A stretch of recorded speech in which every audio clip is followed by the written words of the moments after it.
we're all about breaking down big, complicated topics into insights you can actually use. You know that feeling just completely overwhelmed, constantly running on empty? If that sounds familiar, you are definitely not alone. Today we're going to dig into why that happens, and more importantly, what you can actually do about it. All right, so here's the plan. First, we'll nail down what burnout actually is. Then, we'll get into some of the surprising science of stress. And after that, we'll walk through 4 solid strategies: regaining control, reframing your thinking, and finally, creating and caring for yourself. Okay, first things first. What is burnout, really? I mean, where's the line between having a bad week and actual full-blown burnout? Well, here's the official take. It's a state of exhaustion, emotional, physical, and mental, that comes from long-term intense stress. The term actually came about way back in the 70s, but let's be real, it feels more relevant now than ever, right? Especially with work and home life basically blending into one big thing.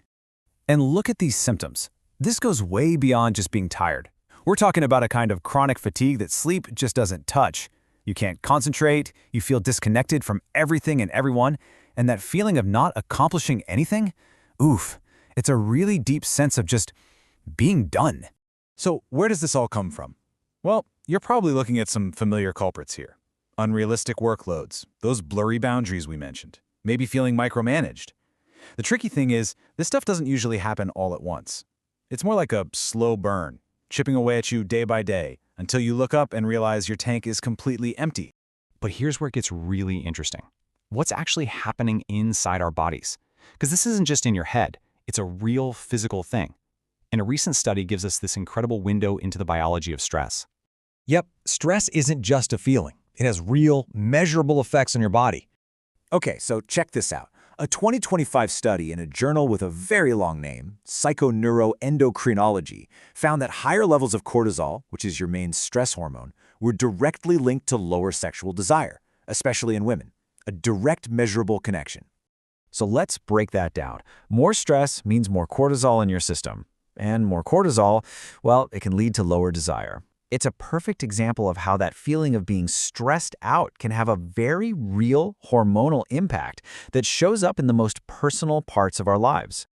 But here's the flip side, and this is the good news. The very same study found that sexual activity was actually linked to lower cortisol levels later on for both men and women. It's like our bodies have this built-in balancing act. It shows that things like connection and self-care, they're not just fluffy, nice ideas. They can be a biological antidote to stress.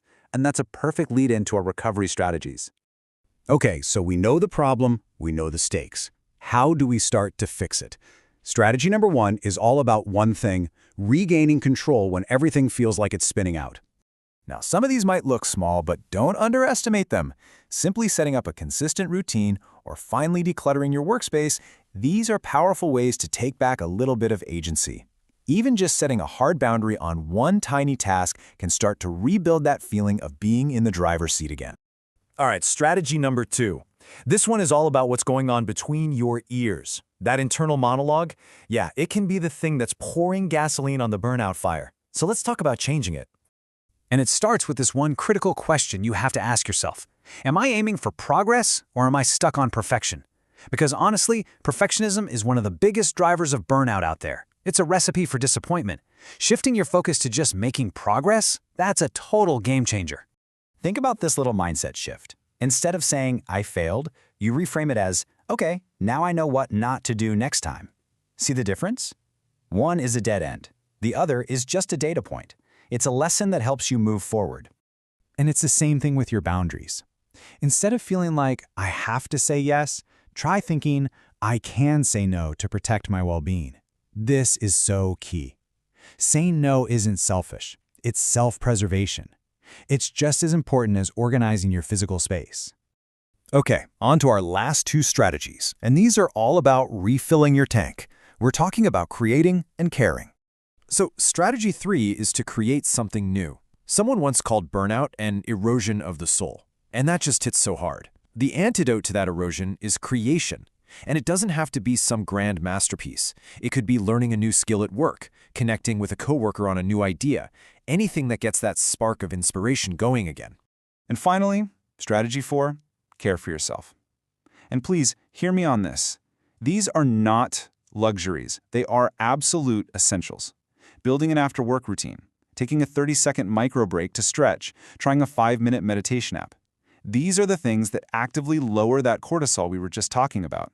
They're what make you sustainable for the long haul.